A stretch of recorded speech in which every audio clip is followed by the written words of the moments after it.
இன்றே டவுன்லோட் செய்து உங்கள் ஃபேவரட் ஷோக்களை என்ஜாய் பண்ணுங்க. நீ போதையில் இருக்கிறத யூஸ் பண்ணி உன்கிட்ட தப்பா நடந்துக்கிறதுக்கு ட்ரை பண்ணிருக்கா. நல்ல வேளை நான் கரெக்டா உள்ள வந்துட்டேன். ச்சே, அந்த பொண்ணு என்ன இப்படி இருக்கா? இவ்ளோ கீழ்த்தனமாவா போவா? உன்னை என்கிட்ட இருந்து பிரிக்க அவ என்ன வேணாலும் செய்வா. இது எல்லாமே அவ பிளான் பண்ணி நடந்த மாதிரி இருக்கு. நீ குடிச்சிட்டு இருக்கறதா அந்த லிங்கம் எனக்கு ஃபோன் பண்ணி சொன்னாரு. நானும் உன்னை பாக்கிறதுக்கு தான் வேக வேகமா கிளம்பி வந்தேன். அப்ப வண்டியில பிரேக் வேற பிடிக்கல. புது வண்டியில எப்படி பிரேக் பிடிக்காம போச்சு?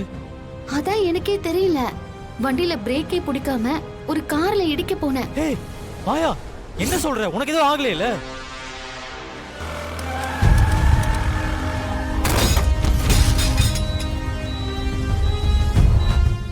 இல்ல, நான் சமாளிச்சு தள்ளி விழுந்துட்டேன்.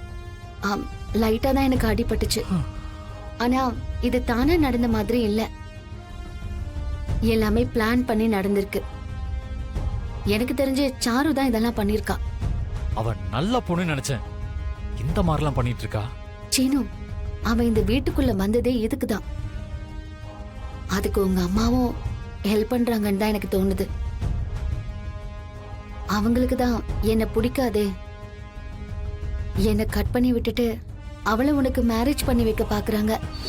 அம்மா ஏன் அப்படி இருக்காங்க? அவங்கள இரு. சீனு, எங்க போற? ஏன் இப்படி பண்றாங்கன்னு கேட்க வேணாமா அவங்கள? வேண்டாம். இப்ப நீ போய் கேட்டாலும் அத ஒத்துக்க மாட்டாங்க. எல்லாத்தையும் என் பக்கம் திருப்பி விடுவாங்க. அதனால அவசரப்படாத. இத வேற மாதிரி தான் டீல் பண்ணணும். நம்ம 2 பேருக்குள்ள இன்னும் ஃபர்ஸ்ட் நைட் நடக்கவே இல்லைல்ல. அத அந்த சாரு யூஸ் பண்ணிக்க பாக்குறா. அதுக்கு தான் அன்னைக்கே ஃபர்ஸ்ட் நைட்டுக்கு பெர்மிஷன் வாங்கி எல்லாம் ரெடி பண்ணேன். அப்புறம் தான் படுத்து தூங்கிட்டியே.